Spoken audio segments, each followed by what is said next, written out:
is cooking on high.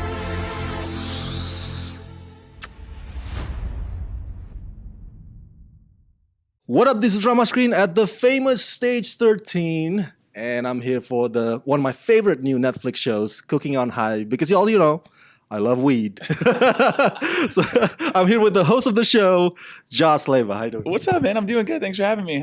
Thank you for being a fan of the show. Yes, I'm a big fan of yours as well. Appreciate that, man. Thank you.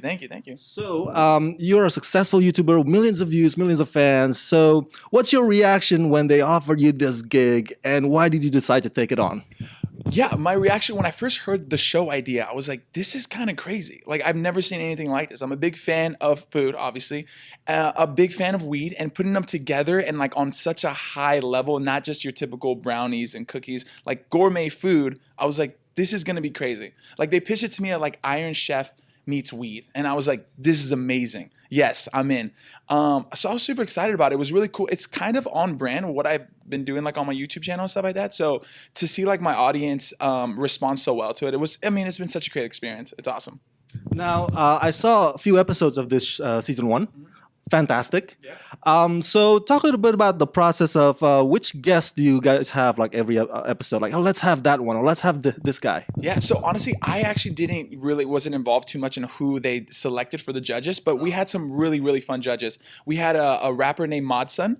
Yeah. He's a character, man. He was honestly one of my favorite people to have on the show. We had a rap group named Warm Brew. We had a lot of comedians that do like stand-up stuff. So yeah, just like the group of judges. We had Vitali, who's like a prankster on YouTube and stuff like that. It was just cool. We had such a diverse, like amount of judges and stuff, and it just worked really well. Like the chemistry between them, because none of them knew each other. You know, some of them were like friends, but the majority of them didn't know each other. So the dynamic between everybody was amazing. Yeah, I saw the trailer. One of them says, "I want to be Simon Cowell of Cooking on High." That was awesome. That was awesome, and yeah. And I feel like he was, Yeah, so funny. Now, how many contestants? We had, as far as like judges go, you're saying? No, the chefs. The chefs. Oh, I think we had a total of, I want to say 6 to 8 different chefs. Wow. Yeah. So we just kind of rotate them. So yeah. And it was a real competition show. Like a lot of people asked me like on the street stuff, like how much of it is like staged? I'm like, none of it is staged. Like these chefs are really cooking to compete to win this golden pot. You know what I mean? So yeah, it was I've never been a part of like a cooking show like that, so I wasn't sure how it was gonna work, but it's all legit, man. It's a real competition show. As an aficionado of weed, I smoke them, I enjoy them. I haven't actually had an edible one. So is the goal to make the food doesn't have the weed taste in it? Is that the goal? To make it like to cover the weed taste in it? You know what I realized on the show? It's a preference thing. Like for myself, I always thought like you don't necessarily want to taste like the weed so much, right? Like I've had cookies and I can like taste, or chocolates and stuff, and I could taste it and I'm like, this is gross. I can't enjoy it. I'm only eating this because I want the effect, right? But with such like food like at this like high level of gourmet, like I don't want to taste it at all personally. Okay. I want to taste the food that these chefs have like prepared and like, created. But a lot of the judges were like, we can't taste the weed. And that bothered them. That was like how that would like affect the score. I don't want to necessarily say bothered, but it would definitely affect the score, So at the end of the day, I think it's just a preference thing. I think a little hint of it, so you kind of know like, oh yeah, there's definitely weed in it. It kind of gets you excited because it's cool, right? Like you're getting like a lamb burger and then there's weed in it. Like you might want to taste it a little bit. So it's like, I don't know, it's like a whole experience. Personally, don't want to taste so much. Other people, I think, are about it,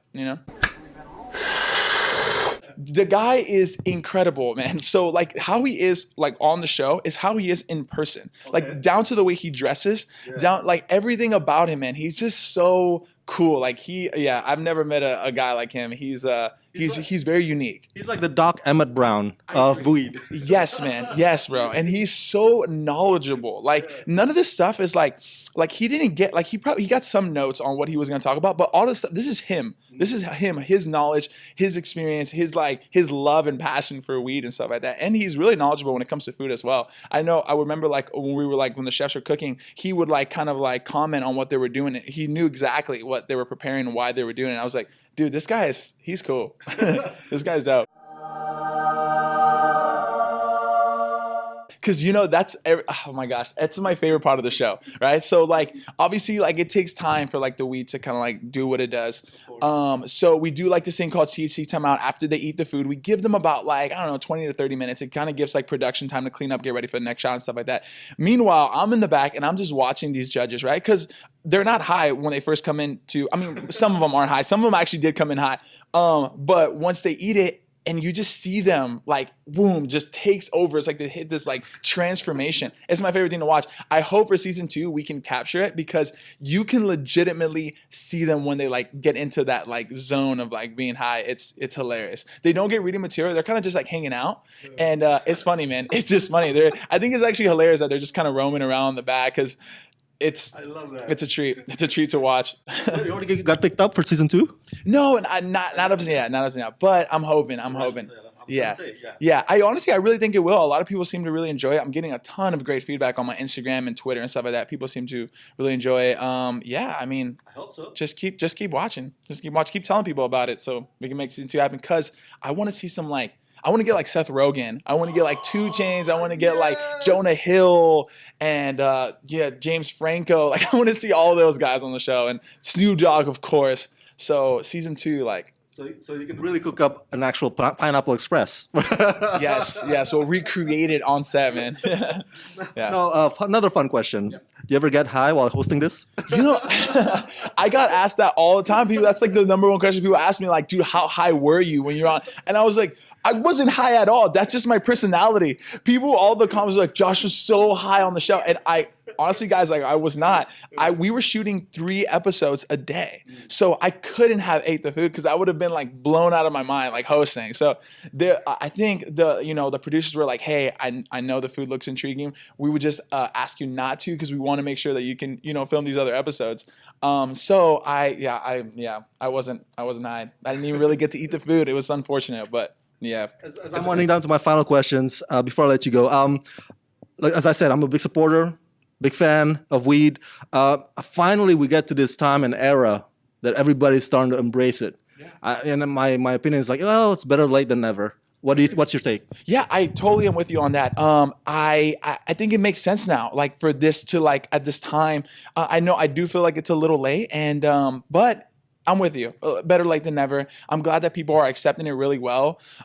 Even like for like telling my mom that I was gonna do a show like this, she was like she was a little like kind of taken back by it, but after she saw it, she was like, this is actually really cool. Like people are really starting to like embrace it and understand like this new time that we're heading in. And I'm excited, man. I'm really excited. I think this is cool. I think we're in step in the right direction. This is the first show of its kind. Like this has never been done before. So we're like pioneers of this. And it's crazy. I mean, 2018 and this is the first time we've seen something like this, but hey, I'm glad that I was a part of the first one. Yeah. And yeah. My final question to you, and this is a fan service question. Okay.